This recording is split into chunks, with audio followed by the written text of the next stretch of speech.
Bon, alors, comme les premières fois qu'on fait quelque chose, toujours des petites erreurs. Je pense que le webinaire s'est super bien passé. J'ai eu du bon feedback. Par contre, j'ai oublié de peser sur record pour enregistrer le tout. Alors, je vais essayer de le refaire à l'instant. Je sais que là, les gens ne sont pas là, mais au moins, je vais pouvoir avoir une petite version qu'on va pouvoir partager par la suite.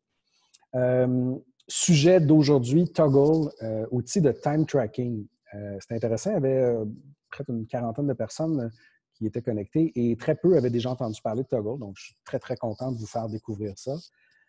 Toggl est un outil de time tracking, comme je disais, que j'utilise moi personnellement depuis plusieurs années. Dans l'entreprise, ça fait déjà depuis le début d'Iluxi, en fait, qu'on l'utilise.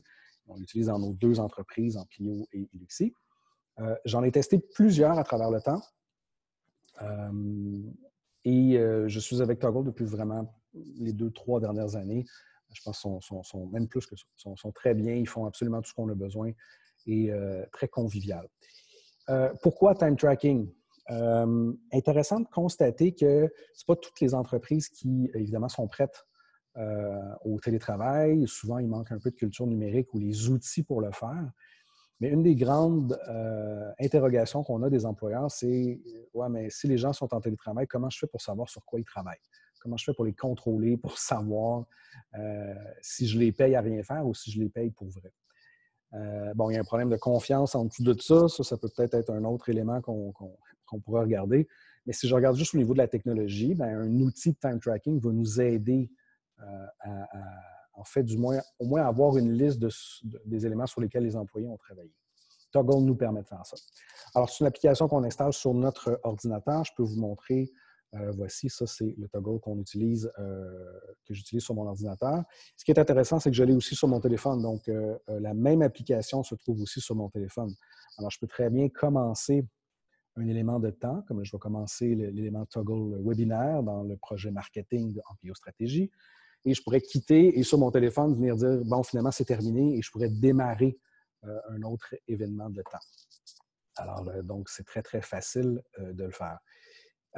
Généralement, dans une journée, on va travailler sur peut-être une dizaine d'éléments, peut-être plus, mais c'est tout le temps les derniers qu'on a fait aujourd'hui qu'on va réutiliser souvent. Par exemple, je recevrais un appel de David avec qui j'ai parlé ce matin dans un projet, bien, je pourrais juste recliquer sur Play et là, automatiquement, ça va mettre pause, ça va fermer l'élément de temps sur lequel je travaillais et ça va en réouvrir un nouveau. Et après ça, je peux cliquer sur un autre élément pour le refaire, et ainsi de suite. Ce qui est vraiment pertinent avec Toggl, c'est qu'il nous permet de ne pas avoir à nous rappeler de l'utiliser. Par exemple, si je ne touche pas mon écran pendant un certain nombre de temps, quand je vais revenir devant mon écran, Toggl va me poser la question, bon, est-ce que tu travailles encore dans le même dossier? Est-ce que tu veux changer de dossier? Le cas typique, c'est, je travaille, par exemple, dans le dossier 1977 avec David. Je travaille. Et là, il y a quelqu'un qui m'appelle. Je quitte mon ordinateur, je prends mon téléphone, je prends l'appel, je réponds, je jase 5-10 minutes avec cette autre personne-là. Quand je vais revenir sur mon écran, Toggl va me poser la question, oh, là, on vient de détecter que ça fait un bout que tu n'étais pas devant ton écran. Est-ce que tu travaillais dans un autre dossier? Le temps qui vient de s'écouler, qu'est-ce que tu veux qu'on fasse? Est-ce que tu veux qu'on l'annule, qu'on ne compte pas? Est-ce que tu veux qu'on le mette dans un autre dossier ou qu'on fasse comme si de rien n'était et qu'on continue dans le projet dans lequel tu étais? Donc, Toggl va nous permettre de répondre facilement à ces questions-là et de ne pas oublier de le faire. Une des réticences qu'on a en entreprise, même de certains employés qui ont de la misère à utiliser Toggl, c'est tout le temps, ben, j'y pense pas ou j'oublie de le faire. C'est vrai, c'est pas facile au début, c'est une habitude à prendre.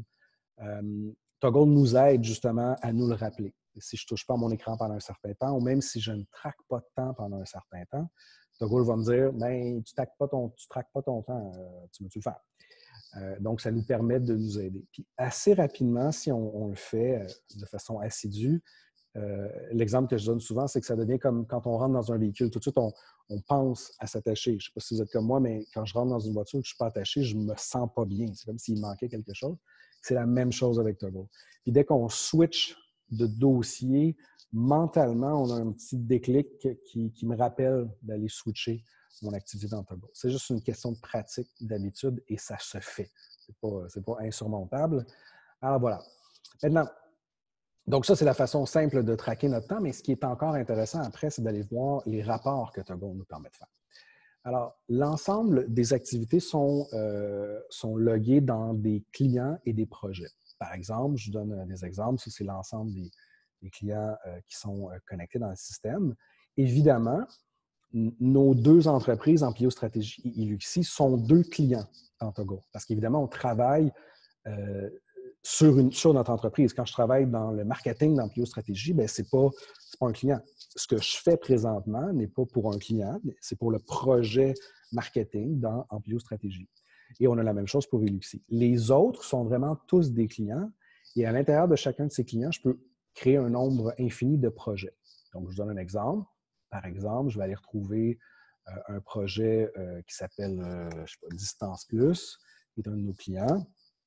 Bien, vous voyez, Distance Plus, le client Distance Plus, dans lequel on a travaillé 21 heures, a un projet.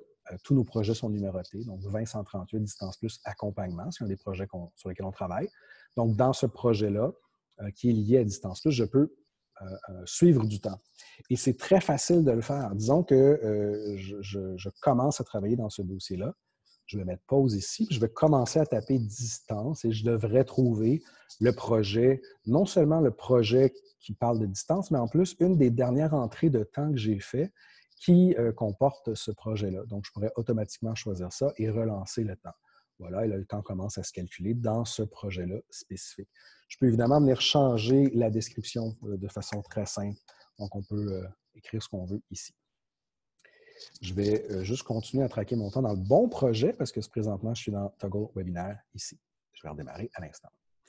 Maintenant, ce qui est intéressant après, c'est d'être en mesure de voir les rapports. Alors, je vais aller dans Rapports et pour le fun, je vais aller dans Weekly ici, qui permet de voir une vue d'ensemble de la semaine. Donc, je peux voir par employé sur le système à chacun des jours ce qu'ils ont logué. Donc, ça devient très facile de constater qui le fait, qui ne le fait pas, qui a oublié, qui n'a pas travaillé, peu importe. Vous voyez ici, Marie-Claude a le 15 mars, on est le 18, 17, 16, 15, donc logué 3 heures, 14 heures, donc c'était dimanche, bon, c'est un peu normal.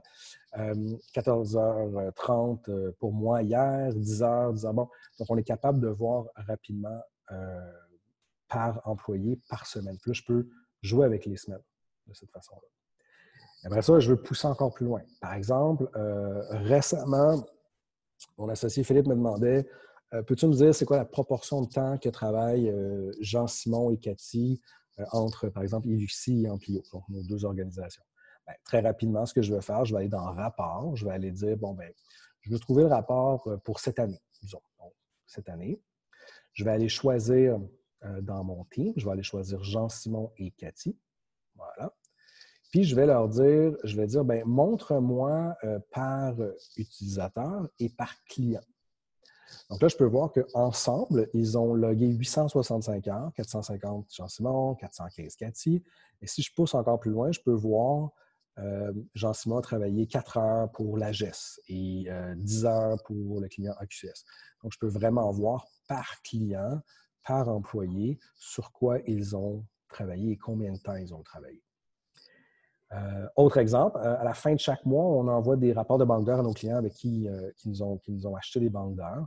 Donc, par exemple, à la fin du mois, je pourrais aller voir, donne-moi les informations du dernier mois. Donc, mettons qu'on est par exemple, on est le 18 mars, je vais aller chercher l'information du mois dernier, donc du mois de février, pour tout le monde. Donc, je vais décocher les employés et je vais aller chercher un client particulier. Par exemple, je sais pas, on était dans Distance Plus tantôt, je vais aller choisir Distance Plus.